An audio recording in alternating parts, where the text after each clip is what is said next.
Well, thank you. I really appreciate that. I said we sort of caught a tiger by the tail when we started this. After our first family code night, we were covered on the front page of the Sunday New York Times, which was kind of amazing. Then earlier this year, the White House heard about our work, and they asked if there were things we were doing that could be scaled as part of the CS for All movement nationally. We said we could take this family code night experience, reduce it to an event kit, very carefully scripted, everything from invitations to posters to a very careful scripting of the maze puzzles, because really a lot of learning can be left on the table if the kids just rush through the puzzles. So about every 3 or 4 puzzles, we actually interrupt from the front of the room to talk about what a repeat loop is and why conditionals matter. We got a little bit of funding from Capital One. We now have made that kit. It's available online at signup.com/familycodenight. It's available at familycodenight.org. More significantly, I think, we actually are going to be announcing in a couple of weeks a model program through which we'll be distributing that kit to every principal in the state of California. Elementary. Elementary. And also, we don't want to leave out urban areas because we think that family engagement is at a family code night can be a real tip of the spear moment where we can, when the families come in and they're so motivated, we can actually teach them about things like Everyone On. If you don't know about Everyone On, it's a way to find low-cost broadband services by entering your zip code. Anyway, things like that at a family code night when everyone's excited, we can tell people about resources to go forward that can address some of these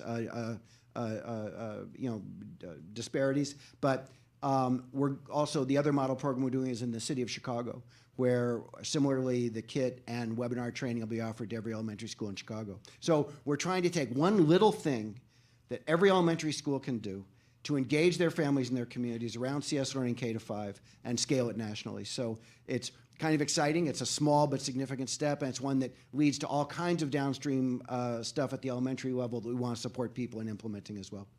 And I'm assuming that since this was created in Mill Valley, that there might need to be excuse me, some tweaking done to make sure that the kit itself or the activities are going to be the most effective in a more diverse community. Yeah, and the kit is customizable by every principal, and so it can be, and the resources absolutely can be customized to the local school. I might add one last little horn toot here. We are actually invited to the CS for All Summit at the White House. We were one of 5 featured presenters out of 250 programs being announced about 6 or 8 weeks ago. So that was really thrilling.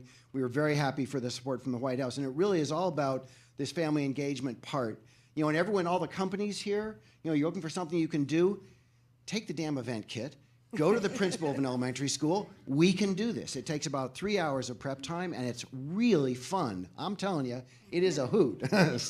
And you might even give them a little money to go along with it, you know, just to kind of pay for refreshments and stuff like that at least. Way to go, Trish. Yeah. Keep that up. And I know the hook is coming, but I would say, like, use that leverage to then push the schools to do more than that, because out of school opportunities will never fully be equitable, because our most underprivileged students will likely not be able to access those. So use that as a launching point to gain absolutely the support.